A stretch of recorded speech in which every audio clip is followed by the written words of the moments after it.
Ayame Hiro, l'opera di Kengo Hanazawa, è un manga che si distingue per saper unire sapientemente di per sé una tematica già vista, come quella di un apocalisse zombie, con una forte e pungente critica alla società moderna.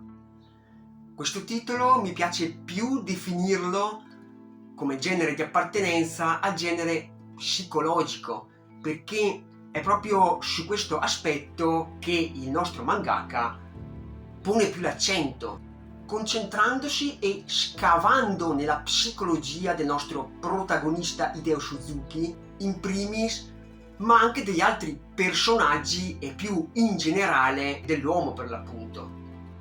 L'apocalisse zombie costringe i personaggi a confrontarsi con i veri valori della vita e a riconsiderare le loro priorità, ma soprattutto li mette dinanzi alla fragilità della vita umana di fronte a eventi incontrollabili e improvvisi, dimostrando ai lettori come la società possa crollare rapidamente di fronte a una minaccia su larga scala.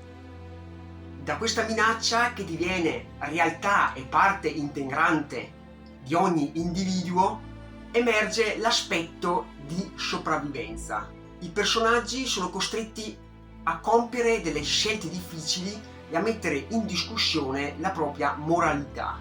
Devono decidere fino a che punto sono disposti a spingersi per sopravvivere e se sono disposti a sacrificare i propri principi pur di salvarsi.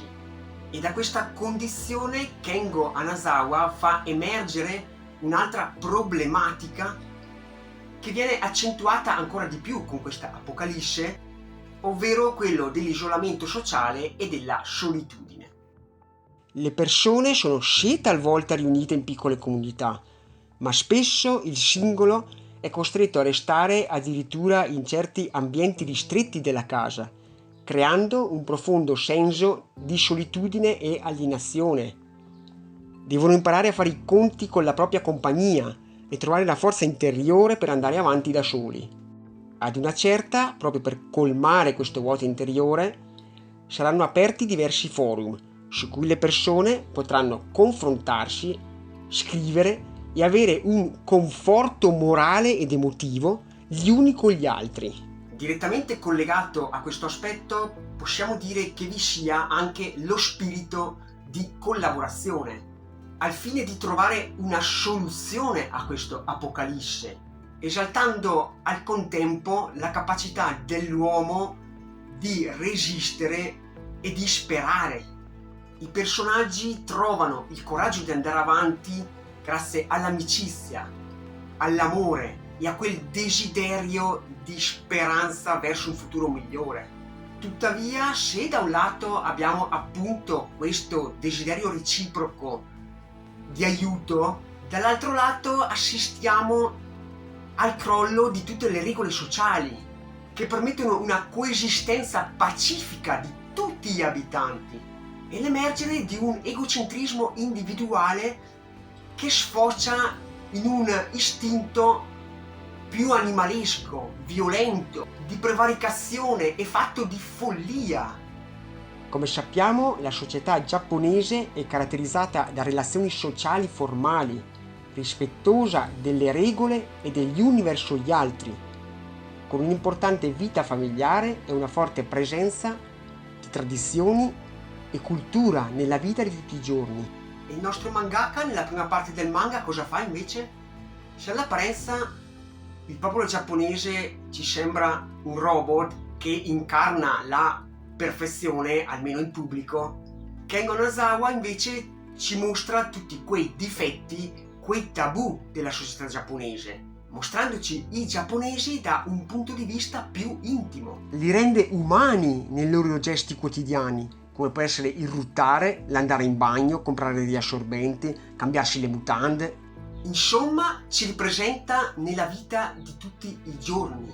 Non nasconde inoltre tutti quei difetti estetici che sono presenti nell'uomo, come può essere un'eccessiva magrezza, un'eccessiva obesità, un seno piccolo, un seno grande, eccessivamente grande, o addirittura quel neo che può risultare tanto fastidioso a chi se lo ritrova addosso, rendendo questi personaggi estremamente reali. Allo stesso tempo, almeno nella prima parte dell'Apocalisse, il Giappone non dimentica le regole e le leggi che sono alla base di una convivenza pacifica, e questo modo di comportarsi sente il bisogno di riproporlo anche nelle situazioni più estreme, come appunto un'Apocalisse, rendendo alcuni di questi atteggiamenti nel manga veramente grotteschi, ridicoli, tragicomici, caricaturati agli occhi di noi lettori. Ad esempio, possiamo trovare Hideo, il nostro protagonista, che mentre il taxi su cui viaggiava sta bruciando, e con lui lo stesso autista, non può fare a meno di lasciargli i soldi della sua corsa e se ne va poi come niente fosse. Delle scene talmente assurde che sono convinto che durante la lettura vi faranno divertire, ma allo stesso tempo forniscono proprio quella critica davvero pungente, o virtù, se vogliamo, del popolo giapponese. Kengo Hanazawa in pratica ci mostra come ogni individuo ha una reazione diversa a questo apocalisse, senza tralasciare chi, preso dal panico o rassegnato, decide per il suicidio. E tutti questi pensieri, ragionamenti e dialoghi sono tutti molto credibili, riuscendo a coinvolgere il lettore e a creare un'atmosfera perennemente angosciosa. Angoscia che in alcuni punti non si accentua solamente per l'azione, ma anche per i dialoghi fatti dagli stessi personaggi. Proprio i dialoghi per alcuni di voi possono sembrare eccessivi, inutili, ma per me invece questa continua pioggia di conversazioni, soprattutto attraverso i forum, serve per esplorare ancora di più la psicologia umana e le varie reazioni. Anche nella realtà, se ci pensiamo, di fronte ad un evento importante, le persone, per così dire, si accendono e tutti sono pronti a fare rumore, a dire la loro e a puntare il dito se necessario, magari verso proprio le istituzioni. Per questo lo ritengo un manga più di stampo psicologico. Non solo, la trama è mandata avanti per step. Mi spiego meglio. Inizialmente chiunque si troverebbe incredulo, spiazzato davanti ad una situazione così drammatica. Sicuramente ci sentiremo impanicati, cercheremo di scappare, ci sentiremo in trappola.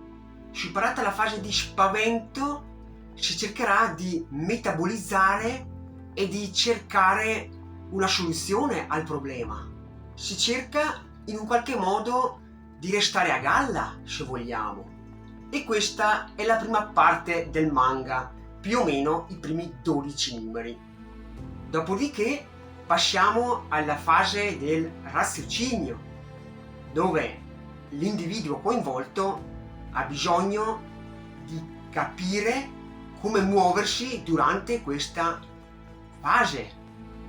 Ed ecco quindi un'organizzazione più meticolosa della comunità, nella quale, dopo il crollo della società, c'è bisogno di ripristinare delle regole che si adattano a questa nuova situazione, con tutti i problemi annessi come ribellioni e addirittura colpi di Stato, seppur su scala minore perché ridotte alle piccole comunità.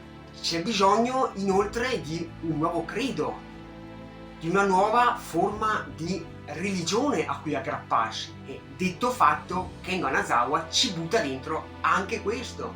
Da circa metà serie invece, come già anticipato, ci si concentra sul mistero che circonda questa epidemia, o meglio pandemia, perché il mangaka in vari punti del manga si sposta con l'ambientazione in altri luoghi fuori dal Giappone per farci proprio capire che si tratta di un evento a livello globale e non solo localizzato.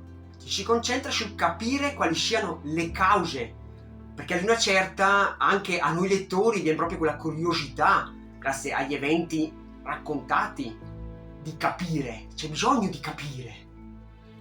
Kengo lo fa portando avanti la trama e aggiungendo man mano dei tasselli fatti non solo dagli avvenimenti ma anche dai dialoghi che piano piano srotoleranno la matassa. In conclusione, io l'ho sempre trovata una lettura intrattenente, fatta anche da qualche colpo di scena.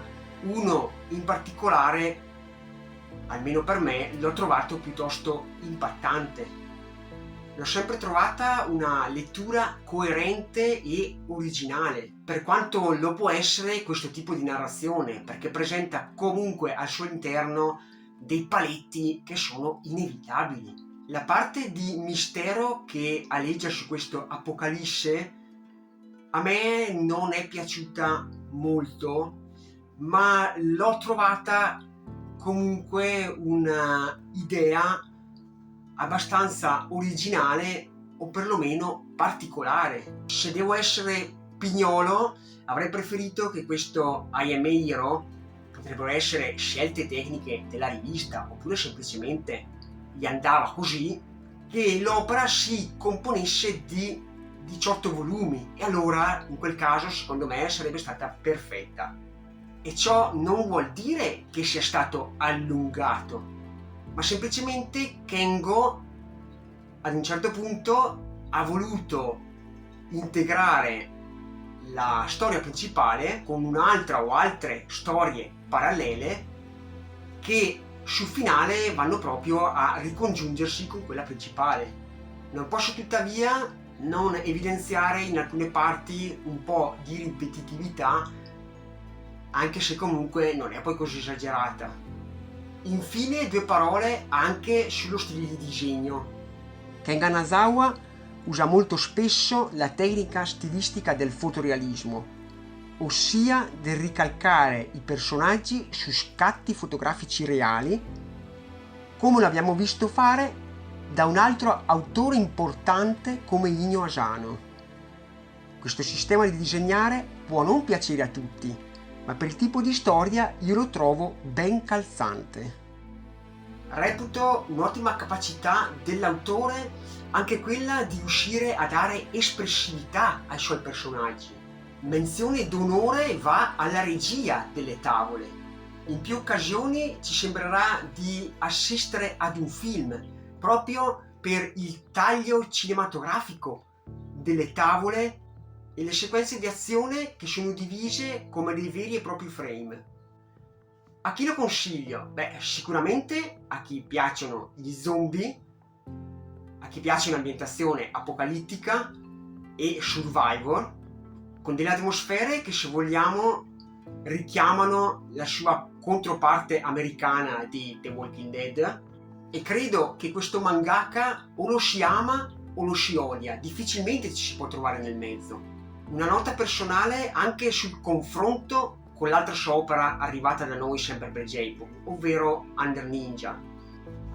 Io, per mio gusto personale, preferisco maggiormente un Under Ninja ad un I Am a Hero, proprio perché è ancora più folle, più imprevedibile, più sopra le righe. I Am a Hero, se vogliamo, è più lineare, è più facile da capire. Con Under Ninja siamo arrivati da noi a 10 volumi e solo dagli ultimi 2 ho le idee un po' più chiare, ma attenzione, non chiare. Per questo dico che se vi piace I Am a Hero non è detto che vi piaccia Under Ninja e viceversa. Potreste adorare entrambi o schifare entrambi.